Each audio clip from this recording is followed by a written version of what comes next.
Salam, necə siz? Ümid edirəm ki, yaxşı olarsınız. Bu günlərim qızım məndən şirin bir şey istədi. Dedim, nə istəyirsən? Dedi, tort istəyirəm. Mən də tortun ləvazimatı evdə yox idi. Dedim, onun istəyinə uyğun bir şeylər bişirərəm. Evdə ona uyğun pirog bişirmə hazırlamaq qərarına gəldim. 4 yumurtanı qaba vurdum. İçindəki ağları qaşıq vasitəsilə aralayıb götürdüm və bir stəkan yarısından aşağı fısıq əlavə elədim. Mikserdən qəşəng-qəşəng onu qarışdırıram. Tam ağarana qədər. Fısıq nə qədər mikserdən qarışırsa, atsa, bir o qədər piroqumuz yumşaq olar. Bir stəkan və stəkanın yarısından aşağı un əlavə edirəm. Bunları əlavə edəndən sonra mikserdən çox yavaş xodda qarışdırıram. İçinə soda və duz da atıram təbii ki. Yüngül. Baxın, heç demək olar ki, birinci işə salmıram mikseri, sonra yüngül işə salıram, birə qoyuram. Yüngül qarışımdan sonra stəkanın yarısından aşağı yağ əlavə edirəm. Yağ əlavə edirəm ki, çoxumuz edir, yumşaq olsun, piroqumuz yumşaq olsun. Bunu da yaxşı qarışdırıram. Çox yaxşı qarışdırır. Bu formlara qarışdırırıq.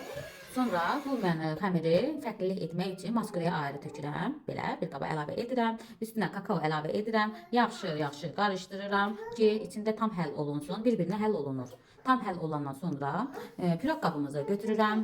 Piroq qabımızı götürəndən sonra qəşəng-qəşəng onu yağlayıram. Bütün hər tərəfinə yağı eyni formada vururam. Və bir tərəfinə ağ xəmirimizi tökürəm. Bir yan tərəfinə də hazırladığım qara kakaolu xəmirimizi əlavə edirəm. Bunları bir-birinə əlavə edəndən sonra ki, əlavə yaxşı olunsun, hazır olsun. Bu şəkildə olur. Kakaom ola bilsin ki, az olduğu üçün bu şəkildə alındı. Sonra bişirdim, hazır oldu. Qaba, başqa bir qaba süd əlavə etdim. Evdə var idi, təxmini tökürəm, nə yalan deyim. Sonra evdə qalan yağ var idi ki, o da bu qədər qalmışdı. Onu da südə əlavə edirəm. Biraz əriyənə yaxın. Un əlavə edirəm ki, taxta qaşığı ilə un əlavə edirəm, qarışdırıram və bir stəkan pesoq tökürəm içinə. Pesoğu qaşıq şəkildə əlavə etsəm də, amma bir stəkan pesoq edim. Bunu da qaşıqdan yaxşı bir-birinə həll edirəm, qarışdırıram, həll olanacan. Su da əlavə etdim içinə.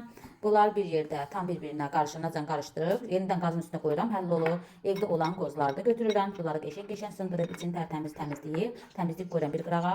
Bu arada uşaqlar evdə dayanmırdı, başını qarışdırmaq üçün meyvə çəkib onlara meyvə suyu hazırlamaq qərarına gəldim. Düzdür, hər vaxt eləməsəm də bacardığım qədər edirəm, çünki mən evlatlarım yeməkdən meyvə ilə araları yoxdur. Hərdən bir belə suyla da olsa, az da olsa meyvənin sularından verirəm ki, onun vitaminlərini qəbul eləsinlər. İndi hal-hazırda almışam, amma başqa vaxt yer çünki mandarin də əlavə edirəm.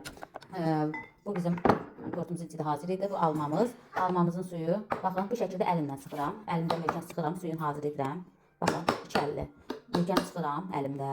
Onların suyu süzülür. Bu şəkildə. Və hərə bir söz deyə bilər ki, əli ilə edir, belə elə. Mən öz övladlarım üçün edirəm. Təbii ki, əlimi hər dəfə də yuyuram, tərtəmiz olur. Sonra bu şəkildə süzürəm stəkanlara. Bu şəkildə süzürəm. Burada alma oldu. Dediyim kimi yer küçük də əlavə edirəm. Allerjik olmayan uşaqlara mandalin suyu da ola bilər. Baxın da evdə nə meyvələr varsa uyğun bir-birinə sular əlavə